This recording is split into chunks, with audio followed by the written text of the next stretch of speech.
The best way to deal with bullies at work is to beat them at their own game. But you're not a bully, so I'm going to show you how to do it the corporate game way. Because you can't play the game if you don't know the rules. Hi, my name is Beverly. I'm a COO and your Corporate Empowerment Officer. If you have somebody at your office or a group of people at your office who are bullies, first of all, I see you. As a survivor of both bullying in my youth and also bullying in the professional space, you are so very seen here, and thank you for being here. The first thing that I want you to do is start documenting everything. And careful, this isn't going the way you think it is with HR and all the other stuff. No. Document everything.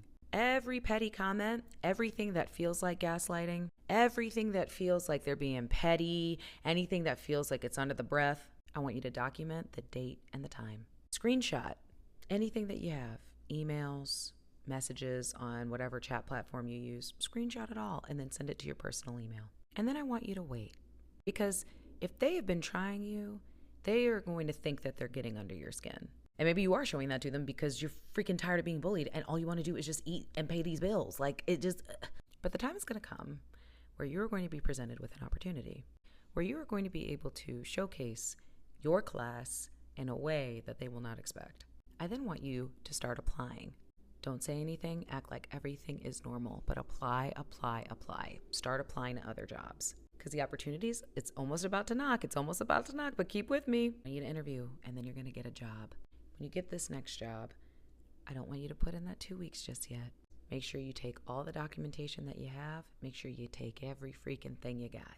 Turn in your 2 weeks with that transition plan that's in my link in bio. Do not do an exit interview with HR. And if they try to make you feel guilty for not doing one or tell you that it's standard, make yourself busy.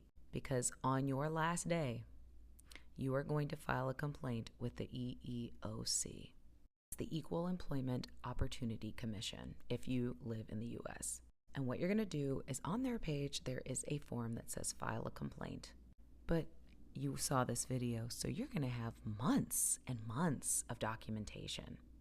And you're going to submit that complaint with indisputable evidence to the fact that you were being harmed egregiously at your organization. Because here's what happens.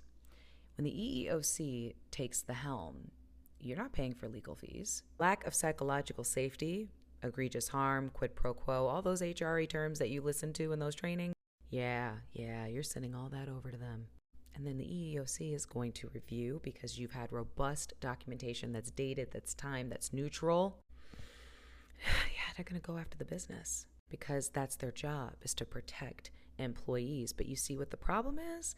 People don't do that. They don't file complaints. They go on with their trauma and take that with them. And then they carry it and double it at the next company because they're so exhausted by being traumatized. And even I am guilty of this, where I have experienced really difficult harms at different places in my career. And I think about it now and wish I had have done so, because by you doing this, you are not being petty by spewing it all out in an HR interview. You're not being out of your character by quitting on the spot when typically you'll give a week or two or whatever it is you give.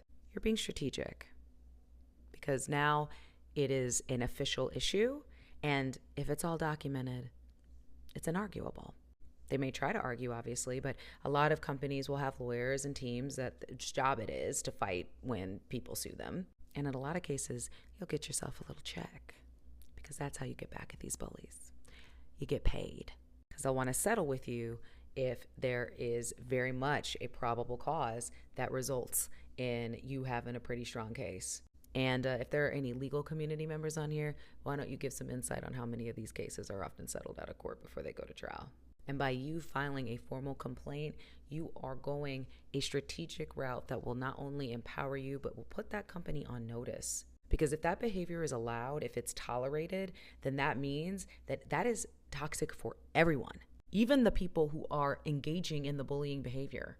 And now you may get yourself a little check and be on your way to the Maldives or wherever you want to go. And they'll be figuring out and scrambling as to why there's an internal investigation because of all of your exceptional documentation. Because the best way to beat a bully is to bully them with class and with policy.